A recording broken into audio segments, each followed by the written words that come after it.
And then I saw that Nate hosting a lot in New Orleans. So that's how I got my foot in the door with Neon. I went out there and took my intensive. And then, so I get home and I'm kind of bending and trying to do my best. And I'm practicing and stuff. And it's not going great. It's going okay. But that's when I meet Ray. And I was like, he hit me up. I was like, nah, I can't bend, dude. I'm just getting into it. And he's like, well, come talk to me. He's like, dude, you trying to learn field work as well? And I was like, yeah, I really want to learn field.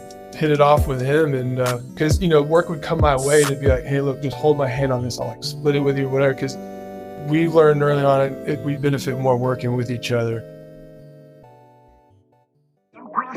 Neon lights, I'm baffled. Pick it apart like samples. Give me all I can handle. Light me up like a candle. I'm taming lightning. Percy got that lightning. Plasma in my veins. Today's podcast is sponsored by FMS Sign Products. FMS has been providing quality products for the neon sign industry since 1946 and strives to support tube benders by making it quick and easy to purchase the materials they need. FMS offers a wide variety of readily available and competitively priced products which can be purchased directly from their easy-to-use website. Don't need a whole box of tubing for your project? No problem.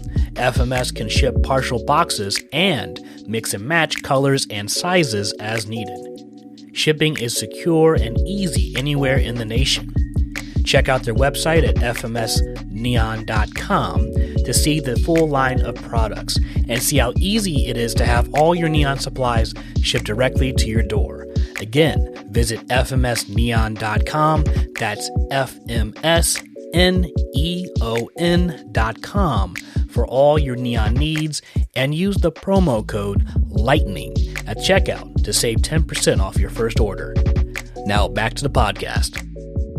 Hello, Lightning Tamers. This is episode number 58, and in today's podcast, I'll be joined by Adam Smo. Adam Smolesnky, aka Adam Smo, is a San Antonio-based glassblower known for working at the torch in borosilicate glass. He creates intricately detailed and colorfully crafted marbles, pendants, and drinking glasses, pipes, and sculptures, and as of the recent few years have been diligently sharpening and pushing his skills in neon. Welcome to the podcast, Adam. Yeah, thanks for having me. It's quite the intro. I'm gonna put that on my business card, actually. And there's a bit more. I mean, for our listeners here, I met you, Adam, back in 2019. And is it 19? Yeah, 2019, man. 4th of July weekend, Glas, which is a neon studio, Inaugural Plasma Parley, which is featured. You were featured in episode number 17 on the podcast. This is where Nate Shaeffer and Suba hosted a plasma get-together to learn and talk about plasma. Adam here was one of our first co-learners that I interviewed from the Parley, amongst many who had the skills not only to manipulate glass, but to make amazing vessels in plasma and fabricate your own manifold. But I think what's most important here is the mindset to put aside previous knowledge and be completely open learning. Yeah, I learned you got to stay humble. And I think getting into borosilicate prepared me for that. And just whenever you look at having to learn something new that you don't know, it's just stay humble, ask questions, try to understand what you don't know. And that really helped, that class, I'd never seen a manifold in person before. So yeah, that was a huge learning curve. That's why, I was asking Stephen Cole when from Australia. He was really kind to actually, I explained, I'd never seen this stuff. And I stood next to that manifold with him and just like pointed at parts and asked all the minute, every single question that I could bug him with. He was kind enough to actually really break things down and explain things to me. And I took rigorous notes. And that weekend was tough. I remember at the end of each day, my brain feeling like, oh, no. Because it's a lot to take in, especially when you're not used to that world. I'll admit I was a little ignorant. I didn't think it was going to be as much of a hurdle and as complex and as knowledgeable. The concept you hear about what you're doing, you're like, oh yeah, that's pretty straightforward, but it's not at all. Getting from A to B is very, it's a lot of work. I think what made that session really great was we got to see a failure, like the system not working and all the problem solving, just to find something that was, where there was a pinhole leak somewhere in the system. To show that like many places are running smoothly requires somebody to have an intricate knowledge and care for the equipment, and that one little thing can derail the process of being able to fill these different glass objects with gases and light them up. Yeah. I was actually kind of thinking, it sucks when it happens, but reflecting on it, it was great because, recently when I did a big string of lamps, I had to chase a micro leak for a couple of days. Yeah, it gives you that patience. Plasma, I mean, I've kind of learned, it seems like you're going to fail more than you succeed generally speaking. And especially if you just come into it with no knowledge and you build your own manifold, which I highly suggest anyone getting into it, especially if you're a glass person, make your own manifold. It's gonna, it was daunting in the beginning. Thankfully, Bruce gave me his number at that class, and he's the one that actually walked me through a lot of it and answered a ton of questions in the beginning. He kept me in it because it is daunting. It is very confusing. All the different parts and dealing with different companies and making sure you order the right stuff. But forcing myself to build my own manifold not only helped me understand the craft better, but understand just the general manifold better. It gives you a little more confidence with it too, and not have to tiptoe around it as much. And then, if something goes wrong, you know exactly how to fix it. Who to turn to.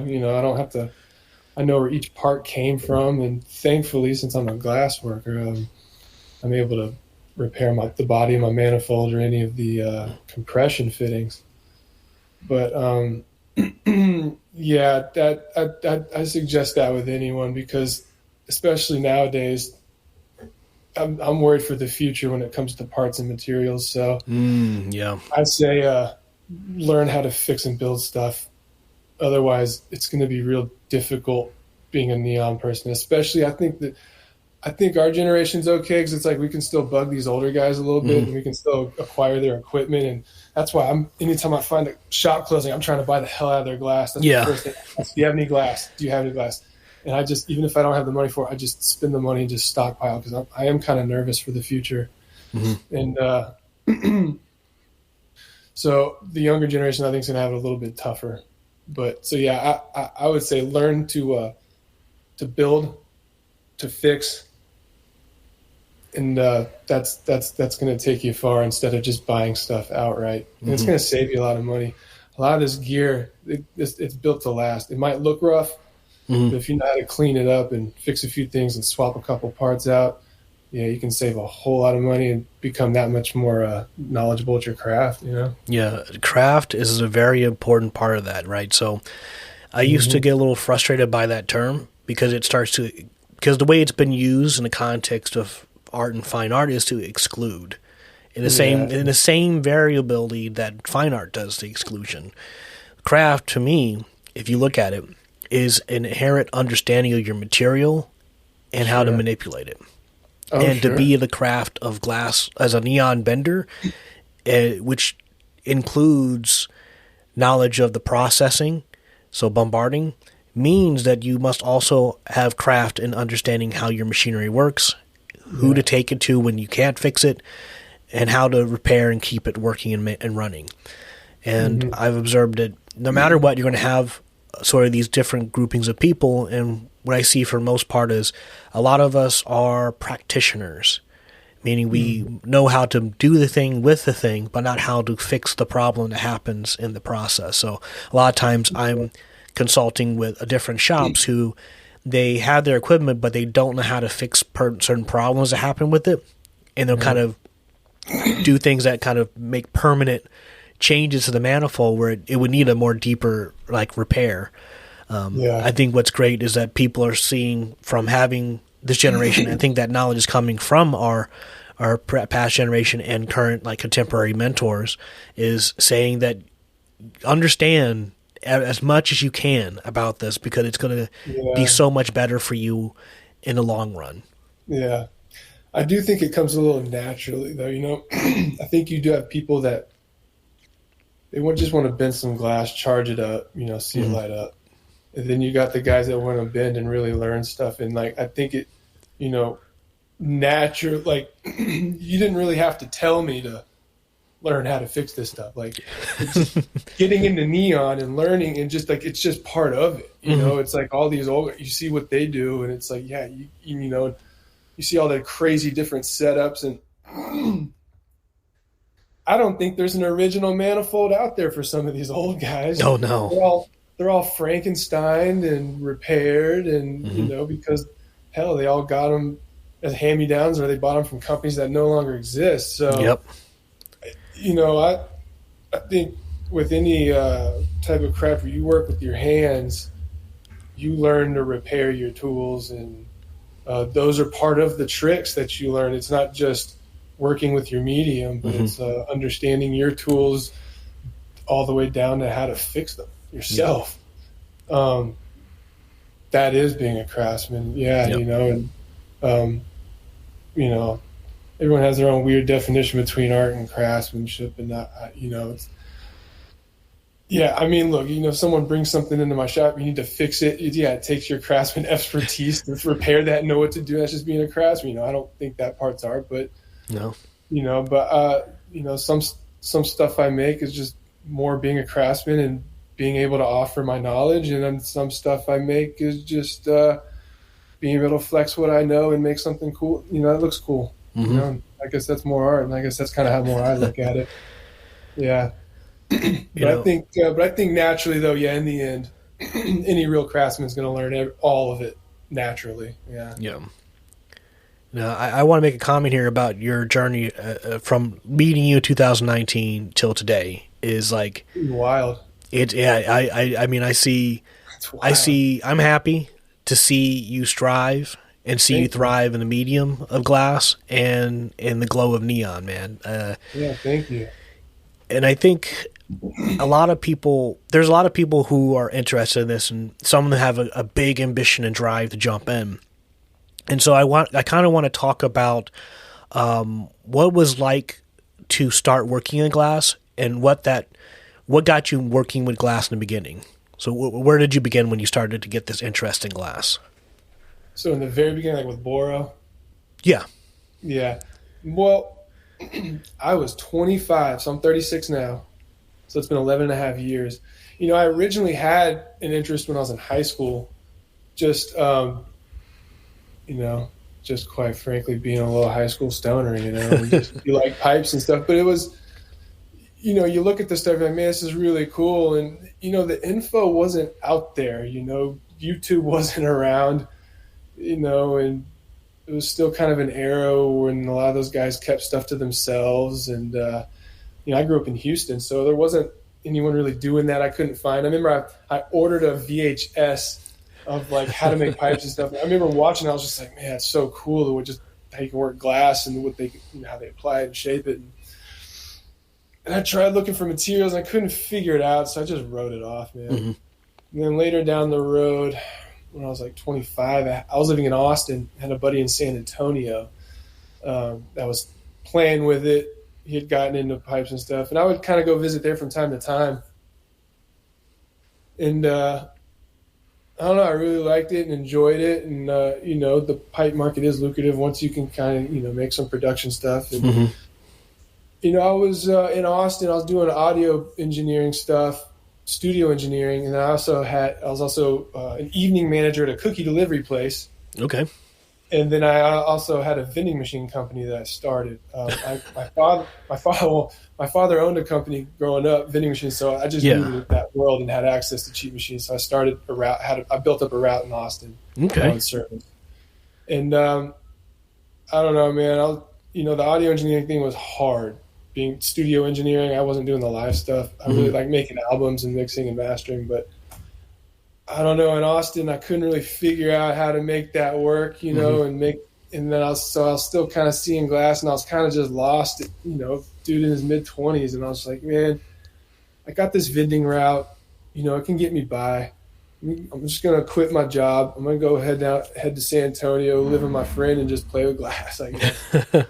And that's what I did. And like once a week, I would just drive up to Austin, service the machines, and do all that. On my other time, I was playing with glass and just kind of getting into a point of making pipes and all that. And I was actually really bad, and I almost quit and went back to Austin. Then I met someone who was like, man, I can help clean your stuff up. And he kind of came by one day and helped me clean my work up a little bit. And then I was like, okay, I can kind of do this. And that kind of kept me in it. I was able to kind of make a basic enough production pipes and just bring in a basic enough money to like not really make money, but keep things rolling. Yeah. And I just kept it rocking from there, really. The deeper you get into glass, you see other stuff like, well, I want to make that, and I want, that's cool, and goblets and just non-functional stuff, sculptural work. And so you just start exploring more, and then you also learn how to sell work more, and you just kind of build your stuff up, and then organically just kind of becomes a bigger career, that's kind of how I got in glass, and I just stuck with it. I liked it, and I loved, I wanted to learn more of it, and I just decided, okay, I'm just going to dedicate my life to glass. And, and then eventually, as far as how I got to the plasma part, I one day someone said that they make electrodes out of borosilicate glass. And I was like, that's interesting. Why would they do that? I was like, well, if that's the case, I was like, does that mean I can just like fill anything with gas and that whole vessel will glow? Like, I didn't know anything. And that initial thought was plasma work, And, I kind of looked into it, and I was like, okay, the equipment you need is not outrageous. I already got, kiln, but this info is still, even 5 years ago. Shit out there, and then I saw that class, the class in North Carolina, that get together in North Carolina, and I was like, well, damn, if I got it, and I saw that Nate, because it was funny because I already followed Nate and Bruce, so I was like, oh, these guys are awesome. And I saw I was going to be at Nate's, and that Bruce was going to be. I was like, oh shit, Bruce! I didn't know any of them, but I was like a big fan. I knew that Bruce was a very well-rounded individual and very well knowledgeable, and just had these skills. And I was like, damn, I should probably go make this happen. I was like, I don't know where else I'm going to try to get this info. Yeah. And so I got out there to the class, and then I came home and then started hitting the ground running with plasma. And I initially never thought I was going to do neon either, even at that point. But, once you got the foot in the door with plasma, I was like, you kind of meet some of these guys and hang around and talk to them, and you see what goes into neon, and I always appreciated that. I was like, okay, so it's not like an absurd amount of time that it would take for me to like learn that, it's something that I could get into and practice and learn. And like the equipment's not outrageous, as far as acquiring and space wise to bend, I was like, okay, it's not wild. And then I learned the kind of money they were making, and I was like, okay, that's real interesting as well. And I was like, well, I don't know, I never thought much of it, but I don't know, I was just kind of sitting around. The way I remember it, I was just kind of sitting around one day, and I was just like, damn. So I was still doing production work. For that one company I did over 4 years, I made 16,000 pieces for them, plus my own work. That's a lot of work, man. And it's soul crushing. The money's fair, but it's just, I don't know. I was burned out. And so I was just sitting around. I was like, man, if I could just sell like 2 or 3 window signs, window neon signs, just basic signs to some businesses, a month, that would be enough to just cover basics, just to get by and live. And then I can just do whatever I want in glass. And that's like, to make a couple signs, that's what? A few signs a month. It's what? 4 or 5 days of work for 3 signs maybe. So it's like, damn, okay, I should really pursue this.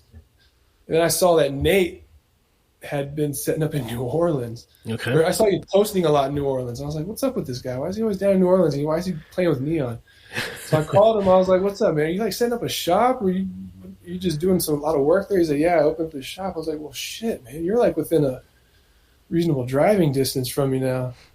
And I was like, well, shoot, what's up on an intensive, man? I'm trying to learn neon so I can, I like it, but I think it'd be good money as well. And I said, yeah. And so that's how I got my foot in the door with neon. I went out there and took my intensive, and then I came back here, because doing a week intensive, I mean, it's like, like, dude, talk about oatmeal at the plasma class. Neon wasn't much better.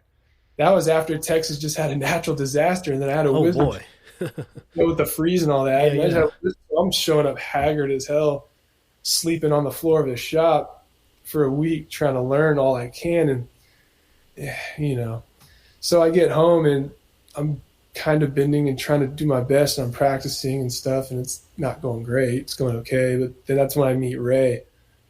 Apparently he was looking for someone, and they mentioned my name. Mm-hmm. And I was like, he hit me up, and I was like, no, I can't bend, dude. I'm just getting into it. And he was like, well, come talk to me. He was like, are you trying to learn field work as well? And I was like, yeah, I really want to learn field work. I want to install commercial installs, all that. I need to. And then he was like, cool. And that's when I kind of hit it off with him. And he was a really well-rounded, knowledge neon guy as well. And he does really clean installs. And he's done sign work for 30 years. So, yeah, meeting him is what launched me like that. Because, he does some bending still, but, there's some other benders that he has. He's got one guy mainly that bends a lot for him, Charlie. Yeah. And, I got to watch him, off to the side a lot. And, being in the shop, working on other stuff, but you look over and see how moves are made, and then just practicing at home. There's really only so many ways to bend neon. After that, it's just go practice. Yeah. So that helped a lot. And then just seeing how Ray runs in business and charges and how you do service calls and installs. And I was able to just become well-rounded. That's how I was able to go from 0 to 100 as fast as I did. Because the power of mentorship, man. Because, I mean, I got lucky meeting him. Because, work would come my way and it'd be like, hey, look, just hold my hand on this. I'll, split it with you or whatever. Because we learned early on, he doesn't care about me having my own business, none of that. We learned early on we benefit more working with each other. Between the two of us, we handle most of the neon in this city right now. So it's like, instead of going against each other, because he kind of needed me, or he does need me and I need him. It's very beneficial. I make his life very easy and he made mine very easy. And it's now we have such a good rapport on a site where we don't have to say much. It's like, I'm knocking this out, you knock this out. And it's like, yeah, we can have a big remote, transformer install done within 2-3 hours, easily. That's amazing. It looks great. And so I really owe it to him big time to get me up to speed real quick. And then the bending part was just a matter of me just getting my ass in here and just practicing, And the only reason I was able to practice is because soft glass is so cheap. Oh, man. These guys want to complain. They should come to the borosilicate world. Oh, man. A case of 15 mil in my world, well, see, in soft glass, it's what I'm lucky I have resupply. That's another thing. I have resupply here, which helps out a lot. Oh, yeah. Yeah. I get a 15 mil case of clear from them. It's like $60. Nice. This case like nearly 25 pounds, or? Yeah, it's 25 pounds.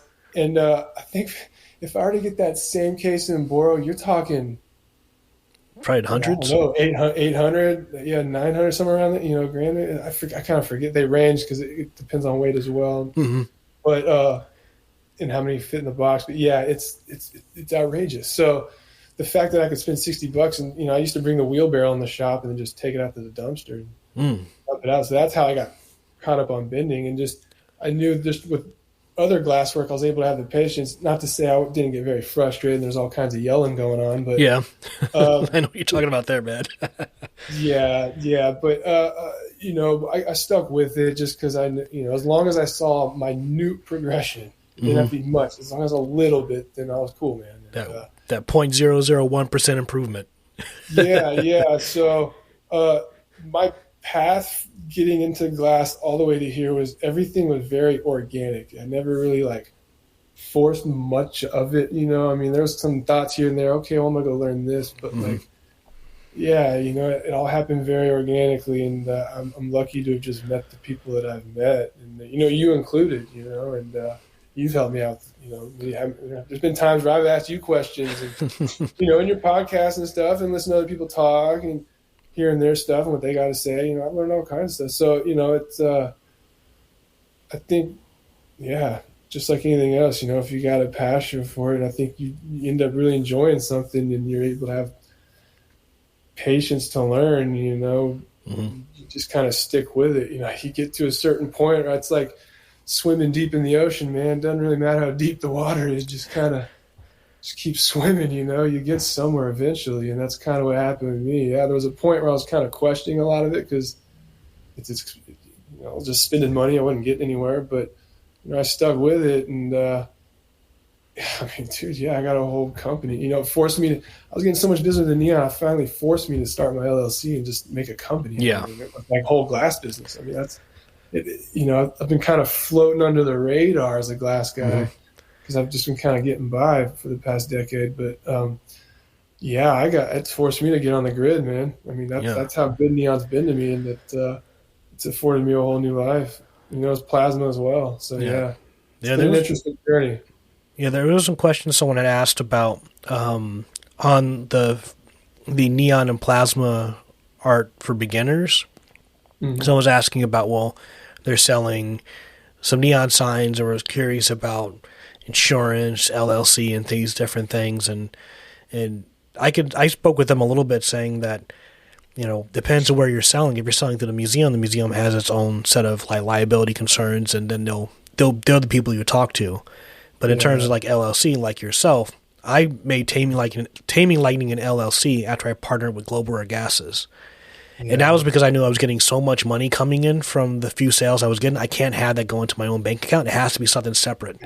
And if I'm building different inventory options, I've got to make that separate, and I've got to make it clear and official. You got to pay your sales tax too, man. Yep. Yeah, it helps. Yeah, I mean, I'm still operating a little bit in the gray area, and I'll kind of leave it at that, you know. but you know, I mean, I don't know. Generally speaking, I feel like, from what I understand, you know, if you're just doing simple signage and stuff like that, there's not really much to worry about, as long as you're doing things. But I mean, even if you don't have your UL sticker to put on it, I mean, dude, you're going to be fine, especially if you're using electronic transformers in this day and age. Yeah, there's not, no one's going to come messing with you. Yeah, the only advice I give there, if it's not a UL listed transformer, just let them know it's only for indoor, like residential only, not to be permanently installed. And I put a sticker on mine for that.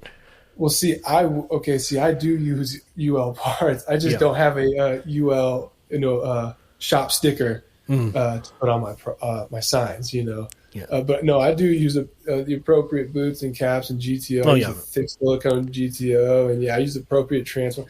The only electronic, Tech 22 for small stuff, some Neon Pros for, and then the Vintex Outdoors have been really good lately. Vintex Outdoor, and then the Allenson Outdoors. The only magnetics I will ever use is transformer only. Allenson had a period where their primary was catching fire, and I've seen them with my own eyes. I've been to the service calls on them. I do use the UL stuff. But, I mean, honestly, the only time you really need to learn your state and national sign code and what you can and can't do is if you're doing commercial work. I'm only doing residential stuff. service calls and installs and like direct to wall and stuff like that. That's what you gotta know. Know your stuff. Make sure you're doing it right, and know the laws and how to operate within them. Yeah, it's I'm working on it. It's work. You got to put in the work for that. Yeah, most of my things are coming through like the gift shop. I don't expect people to come in there and buy it for their store, but I use, if I'm making little things like hearts and stuff like that, I'm not spending $50 on a transformer particularly. And sometimes I can get a $20 transformer that is for that size, that is UL listed, but sometimes a little bit smaller. It's like $14. And I navigate that line. Well, and it helps me understand what UL is all about by navigating that line. There is a couple jobs that are coming up that they want me to make something that be plugged in for their storefront. In that case, they're willing to pay for this commercially versus like an individual person wanting to pay for like an $800 job. Just charge appropriately. Yeah, that's all I can say. And just don't, I was prepared a lot. Glass prepared me a lot for the neon. So it's like, I don't care if someone says no. Yeah. I want to know that I charge the appropriate price because I'm not going to do the whole race to the bottom. I saw that in a certain area of glass, and it's ugly. And there's no need to. I mean, there's plenty of work for neon guys to charge appropriately. If the customer doesn't want to pay what you appropriately charge, then you probably don't want to work with them anyways. Yeah. So, hey man, as long as you're charging appropriately, use all the right stuff. But honestly, I like putting the money towards all the right gear. I like trying to do things by the book as much as possible, especially when it comes to processing the unit, just because I do not want to see that sign again. I want it to stand the test of time. That's why, I do map wheel my patterns. I do try to keep everything at 80% load per each transformer of the manufacturer's recommendation. So I really try to do things as best I can with UL rated stuff, just so I can not only trust it, but I want to run. I don't want to see it again. Yeah. It's tough. It's tough when you make something and you see it leave the city. It's like, all right, hopefully time is good to you and it lasts a long time. Yeah, because it's like otherwise, it's finding a local shop, man. Mailing neon back and forth is just not a reality. So I suggest, and plus it's like I know once this older generation is gone, I think my theory is for the first time in neon we're going to lose information. Because there's just not enough people getting into it right now. Yeah, I actually doubt it'll be the first time you've lost information. You don't think it'll be the first? No. It'll be a series of many times until we have someone who's willing to put in a lot of work to write a book again, to make it comprehensive. That's the missing part. Sure. I haven't looked at the whole copy of Blazek's Next Generation, but I think that's probably the closest book to give you comprehensive information rather than straight out information like the Neon Techniques. Neon Techniques is a great book, but you have to have at least you have to have significant information to be able to read that properly. I agree, man. I those everyone tells me, these are your neon Bibles, so to speak, and they give you the list of them, and I got them all, and I'm reading them, and I don't know what the hell I'm reading, man. Yep. And you're exactly right. As a beginner, before I had the knowledge I have now, and it's funny that you say that because now I've been wanting that. I've kind of cherry picked through them a little bit and picked them, but I want to go back through them thoroughly now that I have the information I have and compare or see what I can know and better or have a different perspective on them. Yeah, you're absolutely right. That was me. I got those. I got the books they told me to get, and it was just like, dude, this is like, I might as well be reading algebra in another foreign language. Yep. It's pointless. Yeah, it's very confusing. And so I do agree that, there needs to be something that can really kind of dumb it down. Yeah, because it's still not out there. I mean, the best thing on YouTube is still some grainy VHS Daco training video. I think it'll get there. And hell, I know it's something I'd be willing to do once I'm good enough, knowledged enough to do that. It's just I'm not there yet. But once I'm the older, wiser guy, I've been with my eyes closed behind my back, then I'll that's something I would love to do. Sure. You got to keep it going.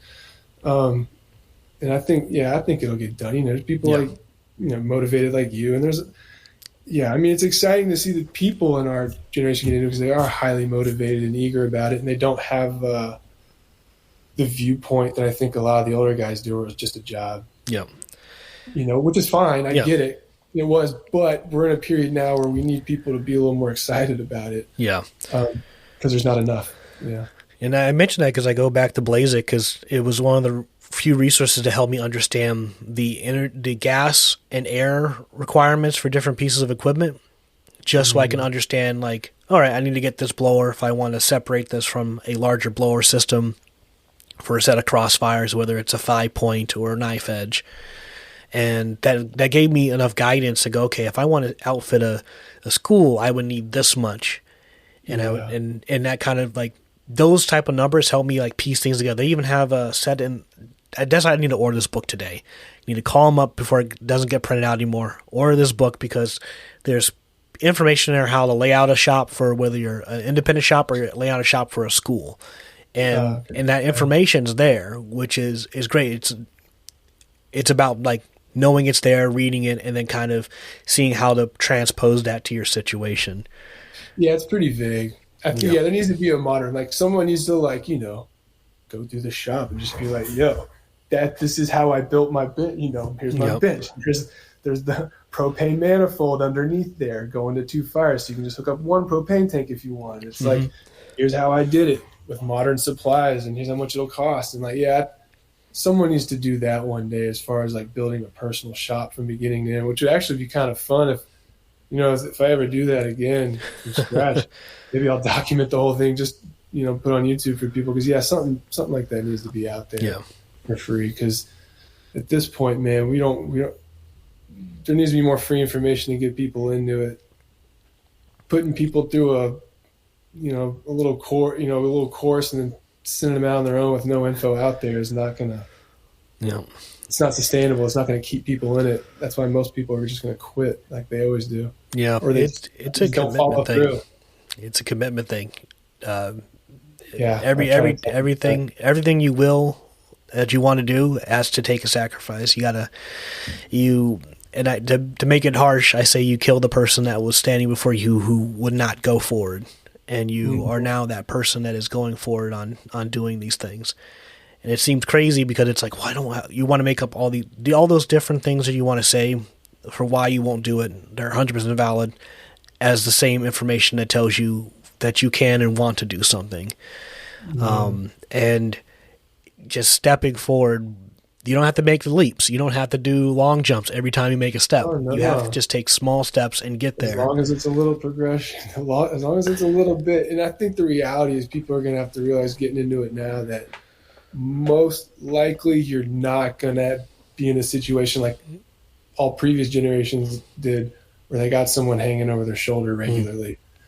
You got to come to the realization that it's going to be alone. You're going to be alone in your shop getting frustrated, which is the hardest way to learn bending. But if you get in the community, there's plenty of people that could be like, hey man, give me a call one day. You know, how are you doing? You know, and it's like people can do video stuff. There's plenty of people that are willing to help. They see you really going for it. So I think it is harder than ever getting into bending. I mean, you can go get a little intensive, which, if you can go find a class and go to it and get physical help at the beginning, go do it. But I mean, afterwards, you got to realize you're probably just going to be alone in your shop. But just stick with it and just remember, if you're having a terrible time that day, it's weird, man. It's weird. You'll have a terrible day. You cannot hit this, whatever you're doing, the bend, the pattern, whatever. Then you'll just come in the next day and all of a sudden you just kind of hit it. You hit it a lot better for someone. It's just weird. It's just how it happens. And you just stick with it, man. Just call people. And there's people out in around the country that'll help you out. And other than that, it's hard. Because even once you can do it, you still suck like me. I can do it. I can put out quality work that's well within industry standards, better than work I've seen on service calls. But would I say I'm a good bender? No, I'm average. I think good bending you can see in a photo. Good bending, you can just look at a photo and be like, damn, that's tight. Like, without being there, like, it's just, you can, you just hit that pattern. All those bends are real clean. It's just no effort, no scrap. You're not really, no shitty bends that you got to go back on. And that's when you're a really good bender. But so, no, I'm far from that. I'm just a good average bender that can get from A to B and put out some quality work in the end, but it's just not graceful getting there. So just stick with it, folks. Usually that first step is getting your own equipment. When did you decide that was the thing that was your next step, is to buy the equipment? I knew that if I was going to get into it in general, you got to have bending equipment. And then, but I knew early on what it took to do neon. It's weird. Like, the amount of equipment's not a lot of equipment. No. But you kind of need a lot of space to do neon. Like, even boro, you can have a lot of gear in boro, but for some weird reason, you can squeeze it all in a little space and still have enough room to work and do everything you need to do. Man, neon, between all the different racks and just space for signage and just cooling rack and just, to be able to flow through all the process evenly and block out, and you kind of need some space, man. But the equipment wise, there's not really much equipment. And I knew that, because I was doing the plasma thing, so I was like, I knew what I needed to bend and I knew what I needed to bombard, and because I already had the manifold for plasma. So when I got into bending, I was like, well, right away, instantly, I know I got to worry about the bending equipment, because that's number one. You got to be able to practice. So when I went out to, thankfully I was out at Nate's, who the guys bought tons of shops over the years. So yeah, before we left, it was like, yeah, would help me get what I need. And that was when I actually bought 2 hand torches, crossfire, set it up with stand, ribbon burner with a stand, an economizer, and then a nice bombarder that was built for neon, and just like a big case of mixed old glass just to practice. Yeah, and at a great deal, and the equipment was beat up. I had to come home and take it all apart, and all the valves I got, I kind of think I ended up just tossing a lot of the plumbing. I replaced all the plumbing. Some of the valves I cleaned up. The heads I had to clean up real well. Ribbon burner was good. The economizer I had to completely rip apart completely. Get that up and running. And he had a blower, and I remember I brought it home, and it sounded like a jet engine taking off in my place. And I was like, nope, this is for a big commercial shop. I don't need this. So I sold that off, and then I remember asking in the group, join the group if you're a beginner. That's a great group. Facebook group, Neon and Plasma are for beginners. Yeah, I asked in the group. I said, hey, what's a good blower if you got to listen to it? And people chimed in with different models, plugged those into eBay, found one, a good used one. I think I paid like $200 for it. He even came with an on-off foot pedal for it, and so yeah, that's how I got my blower. And I just knew early on, you got to have the equipment to do it, and I just knew what it entailed. And so I just knew bending. I just need to be able to bend. I'll worry about the other stuff later. Yeah. That's how I made the decision to get the equipment. I knew I had to practice. As far as acquiring it, now's a great time to get into neon. Yeah. It's like you got, a lot of these guys that paid 50, 60 grand to build out a shop and all this gear and fancy stuff.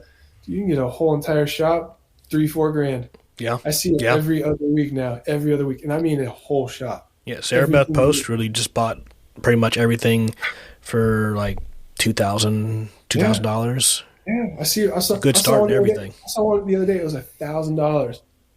Just, I'm retired. Get it the hell away from me. I mean, that's how these guys are. And I mean, some of it's pretty beat up, but a lot of this equipment's made to be cleaned up, and you can get parts for it. If you need a new screen for the ribbon and all that. And I mean, if you're able to just cherry pick through the groups, through other neon guys and eBay, dude, I think minus the manifold, I kind of have a leg up on everyone on that one, just because I'm able to blow glass and make my own from scratch. But I mean, dude, Nate hooked me up. I mean, I think I'm only in it, a couple grand maybe for everything, 2,500 maybe, for everything. Yeah, and then just stuff here and there, all the glass, just see a shop closing down. Like my last haul was my best one. Yeah, I paid fractions of a penny on the dollar for all that. Nice. On the classic glass, that was my best come up with glass yet. So, I mean, this is the best time to get into neon if anyone's thinking about it, gear wise. yeah, just look for a shop that's closing and just buy it. I mean, yeah, it's just cheap. I mean, yeah, I mean, you know, if you've got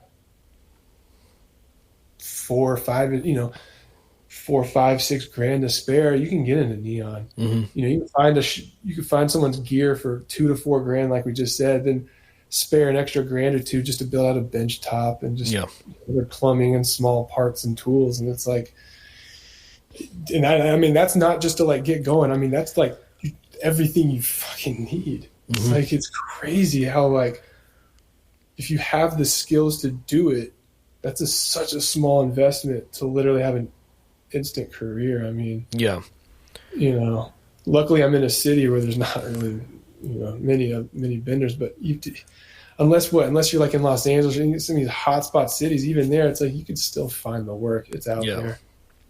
So, you know, it's a cool time to get in neon. If you want to do it, get into it, people. Shoot.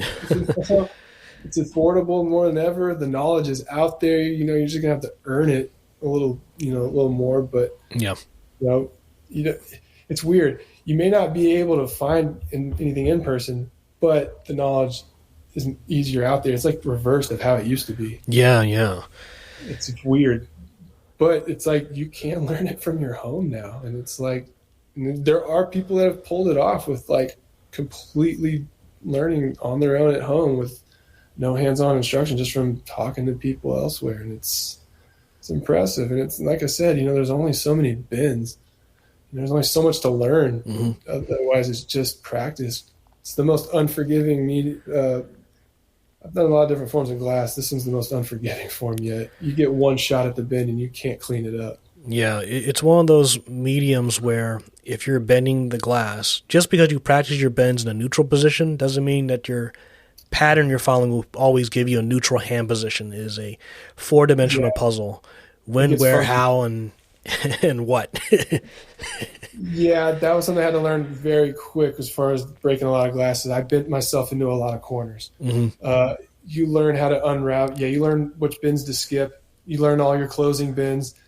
Yeah, I mean, I remember looking at a pattern. It was like very daunting. I never had anyone teach me how to break it down. And honestly, I would ask people, even like Bruce and Nate, and they're just like, well, you know, there's not really, you know, some people go, you know, in a direction, some people start in the center, you know, and it's like, you just kind of have to figure it out. And that's kind of what they told me. And they're kind of right. I mean, you just, you know, some patterns in the beginning, I remember I just stare at a pattern for 15 minutes because I wouldn't know where to start. But now it's funny, you know, now I'll look at a pattern and it's like, oh, I instantly know where I see where all my closing bins are and I know almost which ones to skip. And yeah, it's interesting. But yeah, that was a big one, reading patterns. But you can't teach that. I mean, you can kind of give some pointers here and there, but other than that, just throw yourself in the fire. You know, lettering is one thing you kind of can teach that, and they do have books on that. But, you know, once you start doing custom images and stuff like that, or an image you pulled offline, yeah, you're on your own, man. It's a one-off piece. You know, you got to figure out where to start. So, yeah, that's probably one thing you just kind of have to dive into. But after a while, like anything else, it just gets easier. I'm telling you, it all used to be so daunting to me, man. I used to like, even periods where I was questioning it because it was just like I wasn't getting very far, especially with bending. I sucked for a long time before I put work out. And it just, eventually you just get there, man. I don't know. You just got to stick with it. Most people quit glass. Yeah. Most people quit in every part of glass. Where there's hot work, most people quit. Yeah. But if you stick with it, it's cool. No. And like anything else, you know, everyone gets better. Just some people get better than others quicker. You know, that's like what that's what trade schools, that's how they test you. They don't test you to fail you like a grade school does. They test you to see where your skill level's at. So they know where to help you so they can get you to the finish point where they want you. You know, not everyone learns at the same rate. That's great, man. Glass is the hardest medium, in my opinion. So, yeah, you just got to stick with it and you'll get somewhere. Now, I don't know if everyone knows or follows Adam on Instagram or on social media, but one of my favorite things is my idea is the Smo snacks. The man's got snacks almost every week, some unique, some kind of flavor. What's the snack of the week? What's the snack of the week for this one? Snack of the week. God, man, that's the. So here's how snacks work for me, man. You know, all the different like novelty candies stuff, I kind of just keep an eye out for those. And it's just like, because we're in a day and age now where all these companies have realized that we got sick of the same Snickers bar, Kit Kat, all that.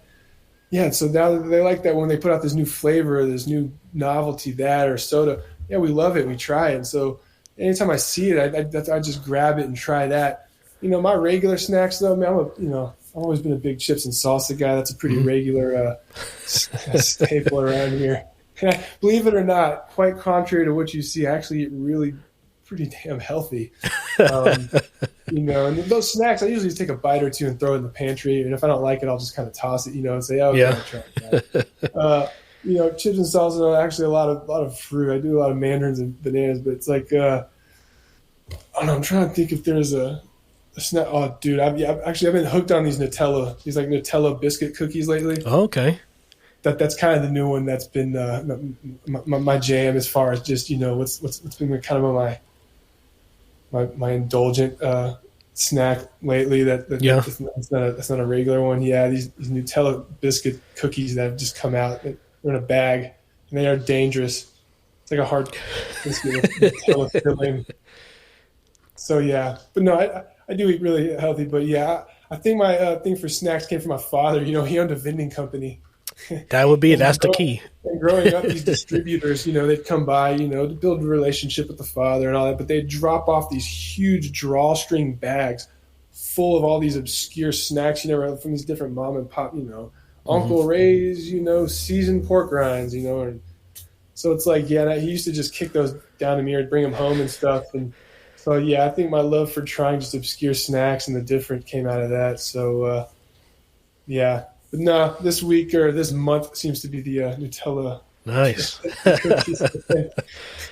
I'm telling you, man. I look forward to any story that you share where you're like sharing a new snack, because I'll write that down and then I'm like, okay, let me try to find that. That's awesome. I think everyone appreciates my same joy for snacks. Yeah, nothing like a good snack, man. All right, man. You know what's coming up? What you working on? Well, you know, we're kind of coming out of a slower part of the year right now. You know, I've been here's one for the folk. If you're getting into neon, learn Adobe Illustrator. I just wrapped up an online course for free on YouTube. Mm-hmm. This one guy posted an amazing course for Illustrator. It's like 20 videos. You know, it'll take if you dedicate a solid weekend to learning, you can get through them through the weekend. And they have files that you can download with it, so you can do the work he's doing with it. And yeah, Adobe will Illustrator will take you far for making patterns, but also, you know, don't be afraid to design your own signs. It makes it easy for the client. It makes you much more well-rounded. Mm-hmm. You don't have to outsource it. You can get things done quicker. So that's one thing I've been learning. I actually did my first design on my own without having to work with someone and tell them what I need so I can have it for the client. So I just did that for a coffee shop in New Braunfels, which is kind of old school, vintage style, kind of your 40s, 50s, you know, the painted letters with the bull nose, one-sided, kind of flat on the wall. So I'm hoping that gets through. I'm just waiting on a quote for the fabrication of the cabinet. Mm-hmm. Other than that, smaller jobs, you know, I think tonight, actually, I'm going to go cruise around, look for some outages, you know, and go hit them up, you know, go see them in person during the day and be like, hey, I noticed you had an outage. This is what I do, you know. Nice, man. Try to drum up some service call business that way. You know, and I'm kind of, like I said, I'm getting back to the blowing glass. You know, recently I finished getting my lathe set up, and I've been doing a lot of lathe work in the background and kind of getting dialed in on that. And, you know, just kind of making what I want and listing that stuff on my website. Mm-hmm. You know, other than that, it's just trying to stay busy with glass and keep the train rolling, man. That's about it. I did just finish probably my biggest and best restoration, the Ranch Motel sign. that I posted with the big animated arrow. Mm-hmm. That was quite the project. Actually, if you see that massive ladder behind me, that I had to, God, dude, yeah, so where this sign is, it's grandfathered in. There's like power lines. It's over a sidewalk. It's just, you can't really get a lift in there. Mm-hmm. You can't you can't get any of the type of ladders in. Like the top of the arrow to get over top of it is about 18-ish feet in the air. You can't lean a ladder on it. So it's like, what are you going to do? So I had to specially buy that thing for the project. Very expensive. It's an A-frame ladder that can extend up to 21 feet. Oh, wow. As an A-frame. 100-pound ladder. It's amazing to have an A-frame that goes that high, but yeah, it was expensive as all hell. But yeah, it was a great project, and that was one that I'm proud of. Big, old-school, double-sided porcelain sign from the late 40s. So that was I was honored to work on that. So yeah, it's all the things that are kind of going on with me, man. And just other than that, just hanging out in my free time. All right, man. I love having you on the podcast, dude. It was. Yeah, thanks for having me, man. Yeah, man. Yeah, it's cool. It's cool to.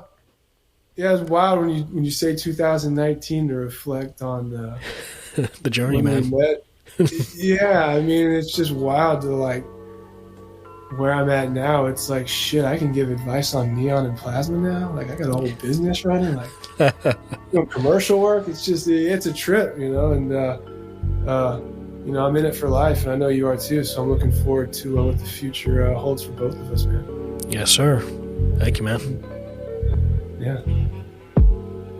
Thank you for listening to the Taming Lightning podcast. Music credits to the following artists in order of appearance: Retro by One, Taming Lightning Theme by Trav B. Ryan, Good to Go by One, and Walking by Roz Hobb. I hope you enjoyed the podcast. Thank you, Adam, for taking the time to record the podcast. I'm glad to get a chance to share your story in neon and discuss some key points about committing to a new skill, the importance of mentorship, and how books are reusable sources of knowledge that become more valuable and accessible as you learn more about that skill. I would like to see a comprehensive guide to neon in the future, where it encompasses a modern look at resources and essential knowledge that are key to running and maintaining a neon shop and business. Thank you, Pittsburgh Glass Center, for supporting me as a place of research and inspiration. I'd also like to thank the Plasma Art Alliance and the Facebook group Neon and Plasma Art for Beginners, where I have an access to a well of knowledge and connects me to some amazing and supportive people. And lastly, I'd like to thank FMS Neon for being a business that can support this podcast by making neon supplies just a bit more accessible and affordable. Now, if you'd like to support Taming Lightning, you can subscribe to the newsletter on taminglightning.net, or you can follow me on Instagram at taminglightning. Other options for support are through one-time donations through Ko-fi, spelled ko-fi.com/taminglightning. Or you can join me on Patreon for additional perks and benefits. The more people that can support this podcast, the more I can offer those who support. And if you're looking for links or you're looking for show notes, I'll have them right in the podcast blog on taminglightning.net. So feel free to share, comment, and subscribe. And I'll see you next time.